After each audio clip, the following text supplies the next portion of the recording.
Sa ngalan po ng ating Panginoong Jesucristo, isang mapagpalang umaga po sa inyong lahat.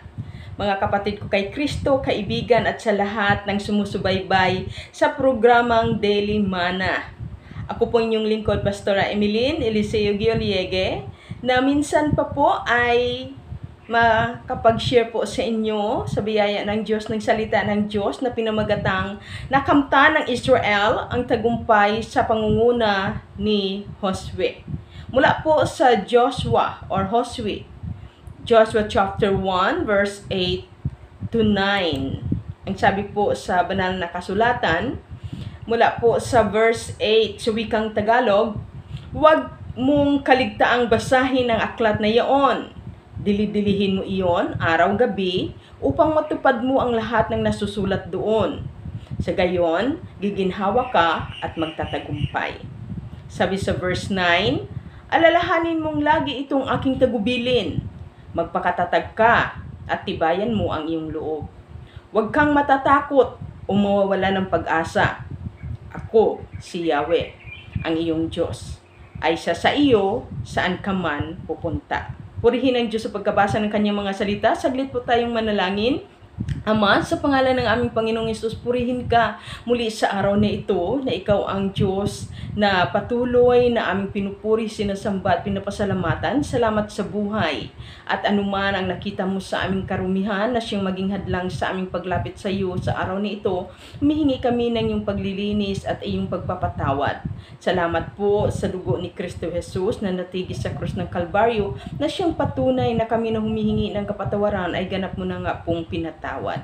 Kaya Ama, maraming salamat minsan pa na hindi mo ipagkait sa amin ang kagandahan at kapangyarihan at pagpapala ng iyong salita na aming pag-aaralan sa umagang ito.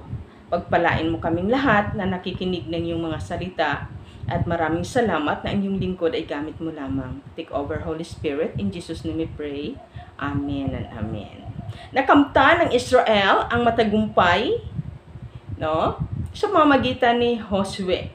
Ano ba ang sikreto ni Josue, ang kanyang lingkod, ang successor ni Moises? Bakit ganun na lang na siya yung nagsakatuparan, siya yung tumanggap ng tagumpay, siya yung nakikibaka sa pangako ng Diyos kay Moises? Ang hindi na gawa ni Moises sa harapan ng Diyos ay tinapos. Ang sinimula ni Moises ay tinapos ni Josue sa pamamagitan ng kanyang sikreto. Ano bang sikreto ni Josue? Na dapat ito rin ang ating sikreto. Na kung paano tayong mga new generation ay makarating sa lupang pangako ng ating Panginoon. At ang lupang pangako na yan, hindi lang dito sa lupa, kundi doon sa piling ng Diyos sa kalangitan. Kaya pag-aralan po natin kung ano ang sikreto ni Josue, ni Joshua. Bakit ganun niya na lang napagtagumpayan ang lahat ng pagsubok at na-conquer niya ang lupang pangako. At hanggang sa ngayon, ang kaapu-apuhan ng Diyos ni Jacob ay ini-enjoy ang pangako mula sa kanilang lolo Abraham. Na hanggang sa atin, na mga hintil na nagiging iglesia, ay natamasa din natin ang pangako ng Diyos sa kay Abraham, na tayong mga ina po espiritual. Kaya naway magiging magsabi itong modelo, inspirasyon, or salamin kung paano nakipaglaban si Josue at ang mga Israelita noon upang makamtan nila ang pangako ng Diyos. So, ganun din tayo. Ano bang sikreto ni Josue at ng mga Israelita? Na naway magiging way natin ito upang makamtan din natin ang pangako ng Diyos na sino man ang sumasampalataya sa Kanya ay makamtan ang buhay na walang hanggan sa piling ng ating Panginoon doon sa kalangitan. Ang aklat ni Josue ay kasaysayan ng pagkubkob ng Israel sa lupain ng Kanaan sa pangunguna ni Josue, ang kapalit ni Moises. Napagtagumpayan nila ang lahat ng pagsubok habang tinatahak nila ang daan patungo sa lupang pangako sa kanila ng Diyos. Ang Kanaan ang siyang bansang Israel ngayon. Paano natamo ni na Josue ang lupang pangako sa kanila ng Diyos na mga inapo ni Jacob? At siya rin magiging salamin natin kung paano din natin makamtan ang pangako ng Diyos sa atin sa pamagitan ni Kristo Jesus, na sino man ang sumampalataya sa Kanya ay magkaroon ng buhay na walang hanggan sa piling ng ating Diyos Ama doon sa kalangitan. Napagtagumpayan nila ang mga pagsubok sa pamagitan ng kanilang napagdili-dilihan ang salita ng Diyos. Ibig sabihin na meditate nila ang salita ng Diyos. Kaya nakamtan nila ang pangako ng Diyos. Itong sikreto, pinagmuni-munihan, inunawa, isinagawa, no? Pinanindigan, isinasapamuhay, no? Sa pamagitan ng kanilang pagsunod na may pananampalataya. Sabi sa awit chapter 1 verse 2 to 3, ang isang tao na nagmumuni-muni ng salita ng Diyos, binasa, inunawa, isinapamuhay, no? Ay katulad, sabi nga sa awit chapter 1 verse 2 and 3, nagagalak siya laging magsaliksik ng banal na aral. Ang utos ni Yahweh siyang binubulay sa gabi at araw. Ito ang sikreto ni Josue. Laging nagagalak siyang basahin, unawain, panghawakan, isagawa ang pangako ng Diyos sa kanya bilang isang successor na sa kanya inatang ang hindi birong trabaho upang pangunahan ang bayang Israel upang lubos na makamtan nila ang pangako ng Diyos sa kanilang buhay na isang mananagumpay. Kaya kung makikita natin ngayon, tinatamasa na talaga nila yung milk and honey, no? Sabi nga, yung pinagpalang bansa ng kaapu-apuhan ni Jacob. At sabi sa verse 3, ang tulad nila ay isang punong kahoy sa tabing batisan. Sariwa ang dahot, laging namumunga sa kapanahunan, at anumang gawin ay nakatitiyak na magtatagumpay. Si isang taong nagagalak na laging saliksikin ang salita ng Diyos ay nakatitiyak na matatamo ay ang tagumpay.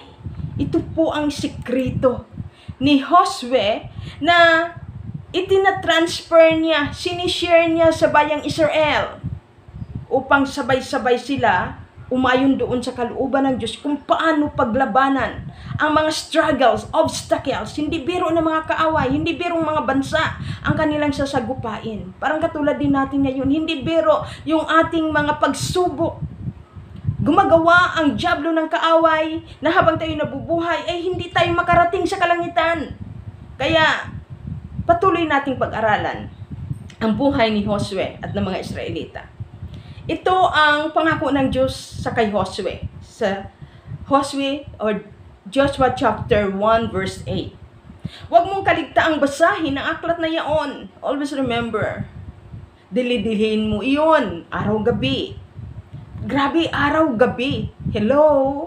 Nagbabasa ka ba ng Bible araw at gabi?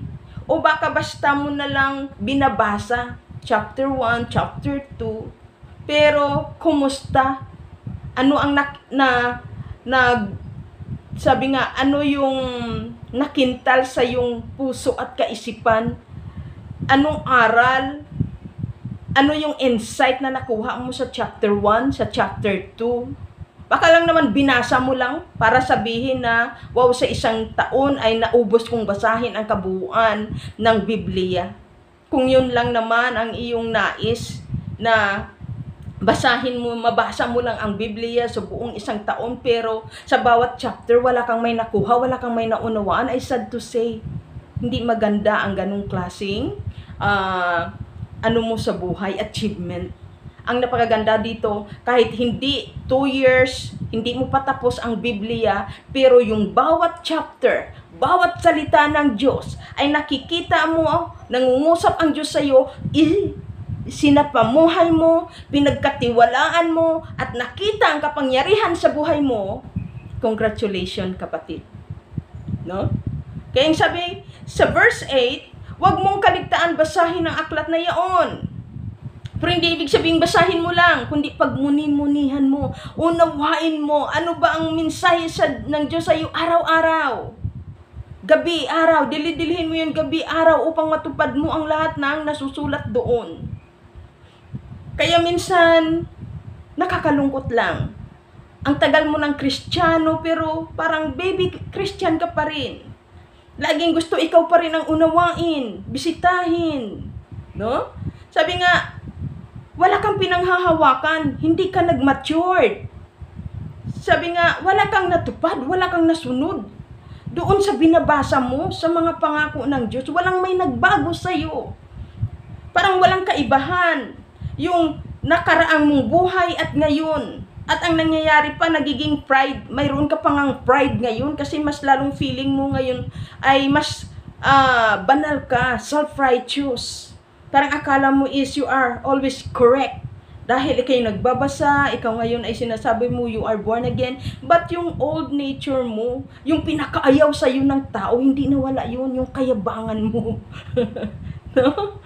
Sabi nga, ang katigasan ng ulo mo, hindi pa rin yun. Yung pride na yun, yung self-righteous na yun, wala pa rin. 2 beses mo na binasa yung buong Biblia from Genesis to Revelation. Wala pa rin nagbago. Sabi nga, sa halip na magbago, kapakumbabaan, mas lalong nagmamataas kasi mas twice mo pa nababasa ang Biblia sa isang buong taon. Pag nagtanong, sinong nagbasa dito ng Bible? Naubos from Genesis to Revelation. Oh, talagang very proud ka. Mas daig mo pa mga pastor at mga elders mo. Pero ang tanong, kumusta ang pride mo? Bumaba ba o tumaas lalo? No? So, ito'y katotohanan lang na naway makikita natin ang napakagandang bagay ginawa ng Diyos sa buhay ni na Joshua. Na itong sikreto, sabi niya, sa gayon, giginhawa ka at magtatagumpay. Ibig sabihin, magtatagumpay ka espiritual at makikita sa iyong buhay, literal. Dahil dito, nasunod niya ang tagubilin sa verse 9. Ano ba ang tagubilin sa verse 9? Makita natin, sabi, magpakatatag, tibayan ang loob. Una, magpakatatag, tibayan ang loob at huwag matakot. Pangatlo, huwag mawalan ng pag-asa. 3 lang naman ang tagubilin ng Diyos kay Joshua. Magpakatatag, tibayan ang loob, at huwag matakot, huwag mawalan ng pag-asa. Ganun din tayo, no? Magpakatatag, tibayan ang loob. Sabi niya sa Joshua chapter 1 verse 9, alalahanin mong laging itong aking tagubilin. Alalahanin lagi. Pag sinabi ng Diyos tagubilin, alalahanin, warning, ito yung tandaan natin. Sabi nga, kasi kung ang pagpapala hindi natin matandaan, magulat na lang tayo, dumating ng pagpapala. Pero pag sabing warning, magulat na lang tayo, ikinapahamak na natin kung hindi natin ito matandaan. Kaya mas maiging, mas tandaan mo yung tagubilin, yung warning, para ma-aware ka at hindi ka mapahamak. Kaysa ang tandaan mo lang ay blessing, ang blessing niya, ma-surprise ka na lang yan, magaganap lang yan sa buhay mo. Ang napakahalaga dito, pag sinabing alalahanin mo ito, at ang aking tagubilin, yan yung tandaan mo, anong tagubilin, anong tagubilin. Para masunod mo, no? Sabi nga, unawain mo siya. Sabi, ang tagubilin na alalahanin at tagubilin ay magpakatatag ka at tibayan mo yung loob, huwag kang matakot o mawala ng pag-asa habang naglalakbay sa mundong ito, kapatid. Katulad ni na Joshua. Ako si Yahweh ang iyong Diyos, itong pangako ng Diyos ay sa iyo, saan ka man pumunta, basta magpakatatag ka lang. Tibayan mo yung loob, huwag matakot. No? Number 1, paano pinanghawakan ni na Joshua ang magpakatatag? Sa Joshua chapter 6 verse 20 to 23, dito natin makikita yung kanilang istorya, no? Yung kung paano nila hinarap at pinabagsak ng Diyos sa pamagitan nila ang walls of Jericho. Kung paano nila nakubkob ang Jericho. Kung ating titingnan, ay 8,000 BC, inirebuild ang walls of Jericho. At ang taas nito ay 13 feet. Ganun kataas ang walls of Jericho. 4 meters yung height. And then, nagpagawa din ng watchtower. Kasi bawat lungsod yan ang kanilang covering, protection, yung wall. So, 13 feet, and I'm not mistaken, 9 feet naman ang lapad. Kasi, yung mga panahon na yun, ay doon sa walls of Jericho, nagpapaligsahan ng mga chariot. So, ibig sabihin, ang lapad. Sobra pa kalapad sa highway na pinapagawa ngayon. Kasi doon nagpapaligsahan ng mga chariot, no? Kapag sila ay maglalaro patungkol sa magpaligsahan ng chariot. Ganon katatag, ganon kalapad, ganon kataas, 13 feet. At ang inilagay na watchtower ng Jericho sa likuran ng wall ay 28 feet. Ibig sabihin 28 ang taas, no? Kaya kitang-kita ang mga kalaban at hindi biro ang tatag ng wall na ito. Pero dito nating makikita kung gaano kakapangyarihan ang pananampalataya ni Joshua. Kung gaano katatag ang walls of Jericho, mas more than 100-fold ang kanilang pagpakatatag sa kanilang pananampalataya. Dapat ganun. Kung gaano makapangyarihan ang kaaway, 100-fold ang iyong ilaban, no? Nakapangyarihan din sa kaaway upang ganap ang tagumpay. So makita natin na pabagsak nila ang Jericho, no? Sa biyaya ng Diyos. Makita natin yung instruction, no? Dito sa Joshua chapter 6 verse 20 to 23, sabi sa verse 20, hipan nga ng mga saserdote ang mga tambuli at nagsigawan ang mga tao nang marinig iyon. Can you imagine? Ang kanilang mga armor ay tambuli, mga paingay, turutot or trumpet or tambourine, no? Pag sabing tambuli, paingay, yon yung music, maingay, no? At nagsisigawan ang mga tao nang narinig iyon.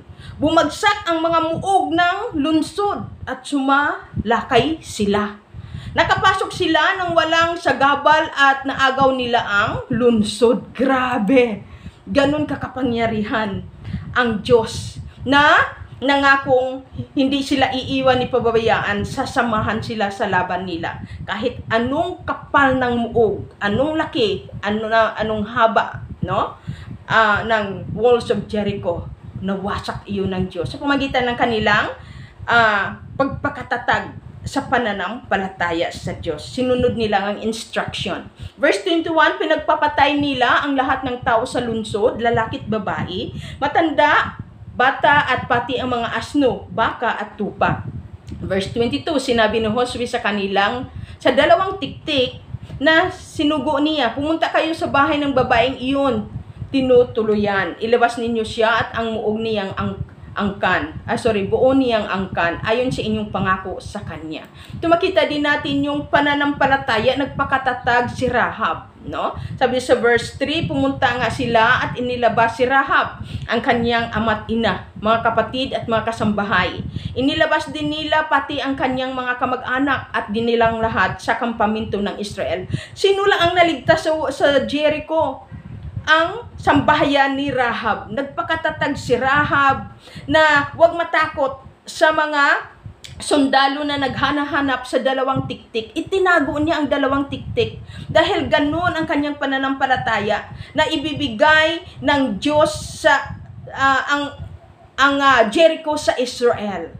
At nagpakatatag siya. Hindi siya natakot sa mga sundalo na naghahanap ng dalawang tiktik. Kaya nung nagtagumpay ang Israel, ay makita natin ang kanyang buong angkan. Ang angkan ni Rahab ay naligtas. Tapat ang Diyos sa kanyang pangako. Kaya magpakatatag lang tayo sa ating pananampalataya, mga kapatid, kay Kristo. Anuman kalaki, kataas, kakapal ang ating kinakalabang kaaway or problema. Pangalawa, ang sabi ng Diyos, tibayan ang loob at huwag matakot. Nalupig nila at nawasak ang lungsod ng Ai dahil sa tibay ng kanilang loob at di natakot. Dahil iyon ang tagubili ng Diyos sa kanila. Tibayan ang loob at huwag matakot. Okay? Kaya sa pagharap natin sa mundong ito, anuman ang mga nakakatakot anumang parang halos hindi talaga natin kaya. Kaya magpakatatag lang. Kasi ang problema, dumadaan lang yan. Parang bagyo. Kung hindi ka nagpakatatag, pagkatapos ng bagyo, ikaw ay tumba rin. So, paano na dumaan na ang bagyo sa buhay mo. So, kaya ang sabi ng Panginoon kay Josue, pangalawang sikreto, pagkatapos magpakatatag, magpakatibay. Tibayan ang loob. Huwag matakot, no? Sabi sa Josue chapter 8 verse 1, huwag ka nang matakot. Lakasan mo ang iyong loob. Tipunin mo ang lahat mong mga kawal at salakayin ninyo ang lungsod ng Ai. Magtatagumpay na kayo. Basta pangako ng Diyos. Panghawakan mo. Sabi nga, lakas ng loob lang.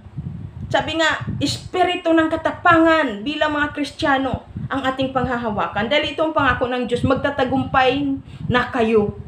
Ibibigay ko sa inyo ang lahat, sa inyo ang hari ng Ai. So, kung ano man ang ating mga problema, magpakatatag, huwag matakot dahil ipagkakaloob sa atin ng Diyos sa anuman ang ating ipinapaglaban ayon sa kalooban ng Panginoon sa ating buhay. Sabi niya, ang kanyang mga tauhan, lunsod at ng lupain. Kaya yun lang tagubilin. Salakayin niyo ang Ai. No? Bakit ba kailangan tibayan ang loob at huwag matakot? Bakit? Dahil nagkaisa ang 5 bansa, ang 5 hari upang salakayin ang Gabaon. Ang mga taga-Gabaon, ito sila yung nagkunwari, no? Ito sila yung nagkunwari na sabi nga ay taga-ibang malayo silang lugar. Pero andyan lang pala sila, no? Nung kinubkob ng Diyos at kinubkob ni na Josue ang kanilang lugar. So makita natin, nagkunwari sila. Kaya nagiging alipin sila ng Israel. Sila yung taga-igib, taga-kuha ng kahoy. So ngayon, sa galit ng mga hari ng Ai sa Gabaon na nakipag-alipin siya, nakipag-covenant siya sa mga Israelita kay Josue, nagalit sila. So sasalakayin nila ang Gabaon. Pero dito nating makikita na humingi siya ng tulong kina Josue. Nasabi niya, sasalakayin kami. At nahalaman nila na ang 5 hari ng Jerusalem, hari ng Hebron, hari ng Harmot, hari ng Lakes, hari ng Eglon, no, ay nagkaisa sa hari ng Ai upang sabi nga salubungin sila at sabi nga ay aatakihin sila. So hindi biro ang mga bansang ito. Matindi ang kanilang mga kalaban, no? Pero dito natin makikita na talagang tapat ang Diyos sa kanyang pangako sa kay Josue. Hinarap sila ng Israel. Kahit anong dami nila, hinarap sila ng Israel. Dito nating makikita na anong ginawa ng Diyos. No? Ang Diyos mismo yung kumilos sa mga bansang ito. Sabi nga, kahit nagkaisa ang 5 hari, dahil sa tibay ng loob at di sila natakot, nalupig nila ang mga kalaban. Dahil pinabagsakan ng Diyos ng yelo ang mga kaaway. Grabe. Sabi nga ay kalamidad na ang ginawa ng Diyos. Pinabagsakan sila ng malalaking yelo and then pinahinto sa pag-ikot ang araw at ang buwan. Hindi hinayaan ng Diyos lilipas ang araw hanggat hindi nila naubos ang 5 bansa na ito. Grabe, ganun ang Diyos magbigay sa iyo ng favor, kapatid. Kaya kung may problema ka, lakasan mo lang yung loob at huwag matakot. Dahil ang Diyos ang kikilos at gagawa. Pahihinto ng Diyos ang araw at buwan. Huwag ka lang dumating sa due date mo ng mga bayarin. No? Sabi nga, kung halos pa lang, kung ikaw mamatay mo ito at ihingi mo ng favor kay Lord, na wag lang dumating yung Judith na yun, maraming natatakot kay Judith, no? Every month, yan yung kinatatakutan ng lahat, yung si Judith, no? Kaya wag matakot, no? Lakasan mong yung loob, magpakatatag ka lang, for the sake sa iyo, sabi nga, ay ihihinto ng Diyos ang buwan at araw. Wag lang dumating yung Judith na yon. Pero sa totoo lang, lahat ng bagay, ang Diyos ang kumikilos at gumagawa. Mababayaran mo si Judith na yan pag dumating ang araw. Ikaw na magpapakatatag. No? Wag kumapit sa scammer. Okay? Wag kumapit sa mga online loan na yan at lending. Nako, Sabi nga, sa Diyos ka tumawag. At sabi nga ng Panginoon ay lulupigin niya ang ating mga kalaban. No? Siya ng Diyos na mapagpala. No? Kung ating titingnan, nagkaisa ang 5 hari against Gabaon, no, humingi ng tulong kay Josue, pero to the rescue ang Israelite. So, always remember, ikaw na nagpapakatatag at hindi natakot sa kay Judith, no? Sabi nga ay to the rescue ang Diyos sa iyo. Pangatlo, huwag mawala ng pag-asa. Kapatid, upang lubos nating makamtan ang tagumpay katulad ni na Josue and ng mga Israelita, huwag mawala ng pag-asa habang nabubuhay, kapatid. Umasa sa Diyos. Do you agree with me? Huwag umasa sa kung anong mayroon ka ngayon. Even sa kapwa-tao. Sabi nga ng Panginoon, sumpain ang umaasa sa kanyang kapwa. Pero always remember na kapag umasa ka sa Diyos, pagpalain ng Diyos ang iyong kapwa upang gamitin siyang daluyan ng pagpapala sa iyo. Kaya always remember na unahin natin ang Diyos. Sa Diyos tayo iaasa. At bahala siya gumawa ng mga instrumento upang matugunan ka sa anumang mga dalangin mo ngayon. Kaya huwag kang magpakamatay kung hinahanap-hanap ka ng mga scammer na yun, no? So, sa ulit-ulit, be wise, no? Huwag magpabiktima, no? Kahit anong hirap ng buhay, manalig sa Diyos. At magtrabaho ka lang kung mayroon kang trabaho. Sabi nga, ano ba ang ginagawa mo sa iyong pananampalataya? Ang pangako ng Diyos, kung makatok, ikay pagbubuksan, kung ikay naghahanap, ikay makakasumpong, no? Kung ikay humihingi, ikay bibigyan. Kaya, huwag mawala ng pag-asa. Kumatok ka lang, humingi, maghanap.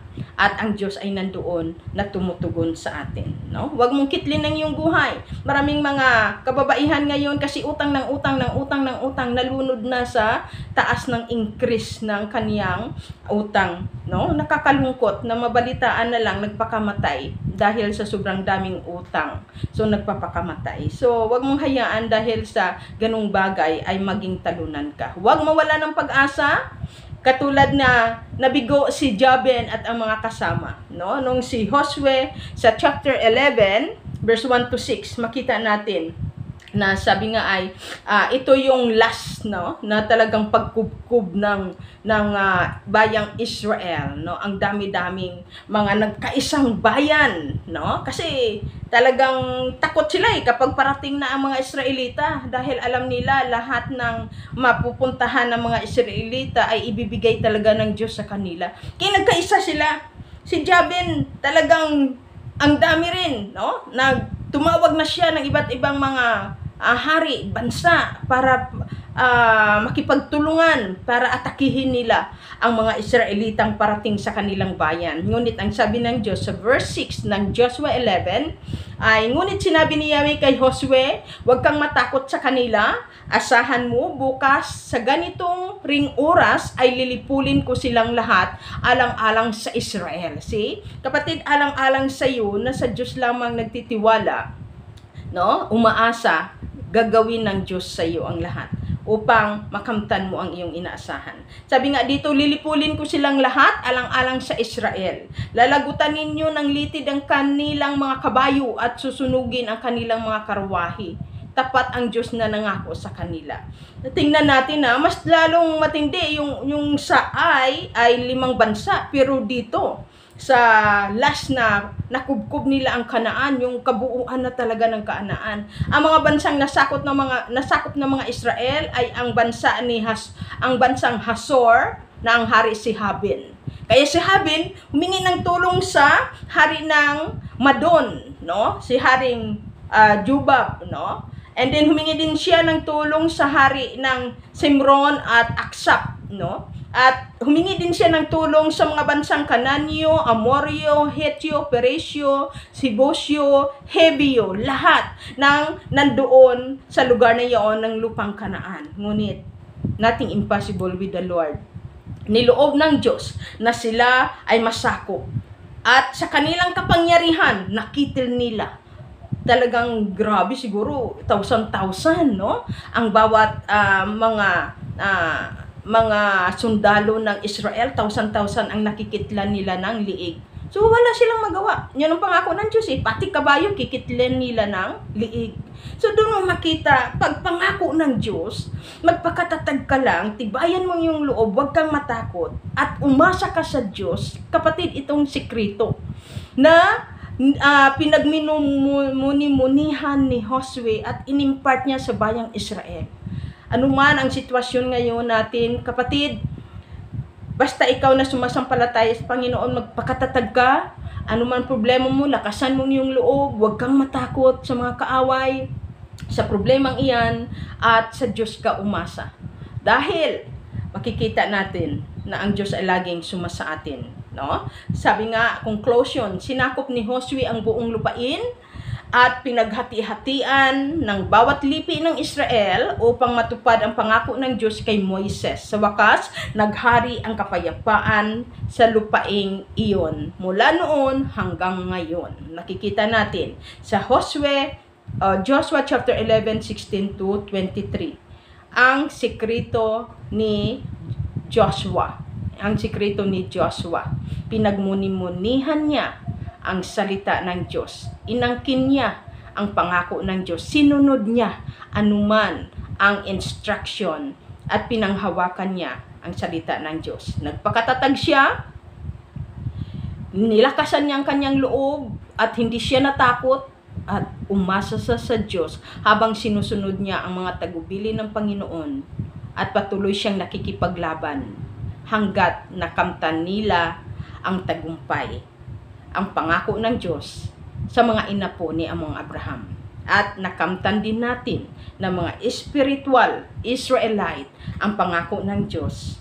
Siya nawa sa atin na sino man ang sumampalataya sa ating Panginoong Jesucristo ay magkaroon ng buhay na walang hanggan doon sa piling ng Diyos sa kalangitan. To God be all the glory. Maraming salamat sa inyong pakikinig at pagpalain tayo ng ating Panginoon. Ama, maraming salamat, ikintal mo po sa aming mga puso't kaisipan ang mga salitang naihayag mo po sa amin na patuloy, O Diyos, na isapamuhay namin ang iyong mga salita. At hayaan mo na manatili kaming maging matatag sa aming pananampalataya, panghawakan namin